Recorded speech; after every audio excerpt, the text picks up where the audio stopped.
அவர் சர்வ வல்லமை உள்ள தேவன். உலகத்தில் இருக்கிற மந்திர சக்திகளா இருக்கலாம், சூனியத்தின் சக்திகளா இருக்கலாம், இந்த உலகத்துல பிசாசு கொடுத்த அதிகாரங்கள் சக்தியா இருக்கலாம். பிசாசுக்கும் ஆண்டவருக்கு இருக்கிற பெரிய வித்தியாசம் என்ன தெரியுமா? என் ஆண்டவர் சர்வ வல்லமை உள்ள தேவன்.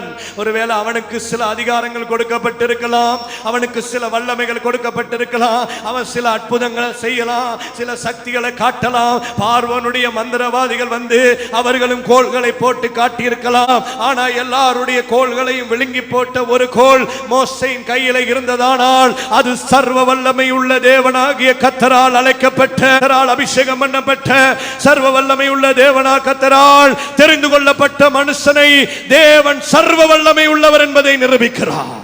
ஹல்லேலூயா. கர்த்தர் நம்மோடு கூட இருக்கிறார். சொல்லுங்க, சர்வ வல்லமை உள்ள தேவன். ஆமென். சர்வத்தை ஆளுகிறவர், உலகத்தை ஆளுகிறவர். ஆமென். சர்வ வல்லமை உள்ள தேவன் ஒரு வார்த்தையை சொன்னார், வானமும் பூமியும் உண்டானது. எல் ஷடாய், சர்வ வல்லமை உள்ள தேவன். ஆபிரகாமே, இல்லாத சூழ்நிலை இருக்கிறியா, அடைக்கப்பட்ட சூழ்நிலை இருக்கிறியா, நான் யார் தெரியுமா? சர்வ வல்லமை உள்ள தேவன். எனக்கு முன்னுக்கு உத்தமனாயிரு, நீ யாதிகளுக்கு தகப்பனாய் நான் உன்னை மாற்றுவேன் என்ற நான் சர்வ வல்லமை உள்ள தேவன். 99 வயசு ஆபிரகாமே, உன் சரீரம் செத்து போயிட்டா, உன் மனைவியுடைய சாராளுடைய கற்பம் செத்து போயிட்டா, யார் தெரியுமா? சர்வ வல்லமை உள்ள தேவன்.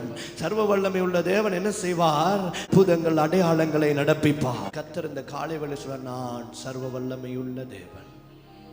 ஹல்லேலூயா, ஹல்லேலூயா. ஆமென். உங்க பிள்ளைகளுடைய பேரப்பிள்ளைகளுடைய சொந்தங்கள்ல சொல்லுங்க, அடைக்கப்பட்ட கற்பங்களை திறக்க பண்ண ஒரு சர்வ வல்லமை உள்ள தேவன் இருக்கிறார். அடைக்கப்பட்ட பாதைகளை திறக்க பண்ணுகிற சர்வ வல்லமை உள்ளவர். உன் பிள்ளைகளையும் உன் பிள்ளைகளின் பிள்ளைகளையும் நீ காணும்படிக்கு, நீ யாதிகளுக்கு தகப்பனாகும்படிக்கு. ஆபிரகாமே, நான் யார் தெரியுமா? சர்வ வல்லமை உள்ள தேவன். ஆமென். திருமண வாசல் அடைக்கப்பட்டிருக்கிறதா? சொல்ல, என் ஆண்டவர் சர்வ வல்லமை உள்ள தேவன். ஆமென். பிரயாணம் அடைக்கப்பட்டிருக்கா? சொல்ல, என் ஆண்டவர் சர்வ வல்லமை உள்ள தேவன். ஆமென். எதிர்கால திட்டங்கள் தடையாய் இருக்கிறதா? சொல்ல, என் ஆண்டவர் சர்வ வல்லமை உள்ள தேவன். அடைக்கப்பட்டிருந்த நிலையில இருந்த ஆபிரகாமை பார்த்து கர்த்தர் சொன்னார், ஆபிரகாமே, நான் சர்வ வல்லமை உள்ள தேவன். இந்த சர்வ வல்லமை உள்ள தேவன் அற்புதங்களை செய்வார்.